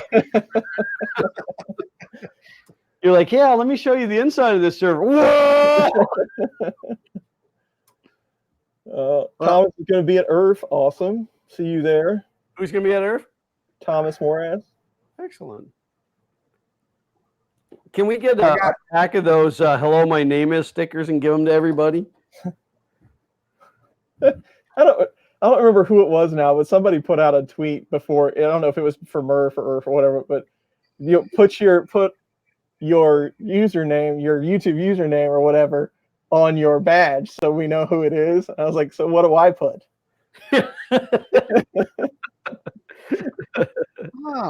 Thomas Emrod says he got permission from the wife to go to Earth, so he'll be there.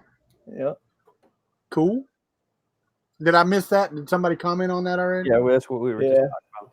Oh, my bad. It's all right, Walter. Your age. The VA told me I needed hearing aids. I heard y'all talking about name badges, but I didn't know if you read that comment or not. All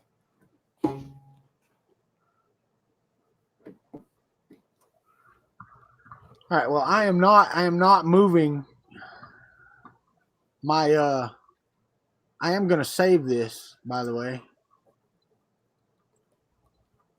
The profile that I've got on this Benchy. I'm going to save that.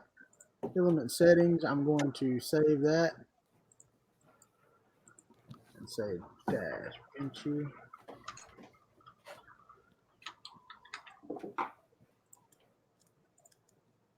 All right, everything else. Okay, good deal. Now I can close. Now I can close that. All right. Dang, we got 1 minute. SWK wants to know about your filament dryer. I was just reading that. Who what? SWK asked, so Kuntry, saw your video on the filament dryer. Side question, have you found anything that does that but actually works? No. I mean, it's chemically, I ain't gonna say impossible because somebody will prove me wrong, but it's almost chemically impossible to pull water out of the middle of PLA once it's there without just slow drying it and pulling it out slowly. Because anything you do, as Chris found out when he tested it, anything you do that would heat it up enough to evaporate that water is going to melt your PLA. So no, I still think it's a solution to a problem we don't have. Yeah, I think you're right, because I mean, if they're trying to get the humidity out of it, like when you leave PLA unwrapped for a while and it absorbs the moisture, they're not going to do it on the fly. It's not going to happen. Right. But him running it through from a fish tank is not a problem that we have. Right. I don't find myself going, man, I wish I could print right out of this fish tank. Well, I did have that pool out back. I could have stored a lot of filament in there. Yeah. You could have. David, I actually did solder one of the lights tonight, but I'm going to try to solder them up, and on Tuesday I will be working on the Stargate. Hopefully I can get all these lights glued on and get them run down to where they need to be, because once I can get them run out and labeled, then I can move on and we can move ahead. If not, I'll start working on the base. I'm going to work on it on Tuesday regardless. So we'll get there. There's people in this world that are like so into cigars that they have, the walk-in humidor. At what point are we as 3D printing people going to be crazy enough where you just have a room that's a walk-in dehumidifier? When I win the lottery, and that might be a possibility. Yeah, Sergio, you're right. A vacuum chamber probably could dry filament. I just don't know if it could do it in real time. Yeah, because a dehumidifier will dry filament in time, but not instantly. All right, Glenn, get back over here. I'm going to let Chris go first. We're going to get out of here, guys. Thank y'all for being here. Chris, Glenn, go first because Chris went first earlier. Oh, no, I get to go first. I wasn't ready. Okay, so hey, everybody. As I'm sure you all know, I'm Glenn from Fun King 3D, and I can be found pretty much everywhere at Fun King 3D, funking3d.com. My main choice of communication is the Twitter. So those of you who keep contacting me on Facebook will face the wrath of long delays before I reply to you, but that's the way that it goes. If you have not yet visited funcountrybasement.com or funinthecountry.basement.com, you may do so. There are links to subscribe to each of our channels, but you'll also find the link to where the stream is, at least by Sunday. Sometimes we're like kind of late on Sunday, Walter. But Hey. the link will be there, and then you will be able to find where the stream is. And I will say it every week, and I'm going to continue to say it. We thank each and every one of you guys for being here, because these streams would be absolutely senseless without you. And we still have a couple more shows before Earth, but if you're going to Earth, we're excited to see you. So. All right, that's all I got. Excellent. It has been another day full of YouTube streaming and printers and, good stuff like that. Definitely ready for some food and setting down. But Fun in the Country Basement, Sundays, always great time. You can find me on the YouTubes /Chris Riley or on the Twitters, Chris Riley 3D. Most of you are, family members anyway, so you already know all that good stuff. And looking forward to Earth for sure, where we are official sponsors. Definitely come see us there. We will talk to you before then, I'm sure. That's all for me today. I'll let Walter have it. All right. Well, guys, it's been fun in the Country Basement again. And I mean that. Fun in the Country Basement. But I'm Kuntry 3D. Find me everywhere at Kuntry 3D. And if you're not subscribed, like Glenn said, just go out to funcountrybasement.com and click those subscribe links, and they will take you right there. We will see you next Sunday, and we are starting over from fun. Is that correct, Glenn? It's you next Sunday? It is me next Sunday, yes. All right. It is him next Sunday, but Earth is on the horizon. Matter of fact, what's that? And we have great prizes. What do we got? We got, 1 week, 2 weeks, and then some days. 3 weeks, minus a day.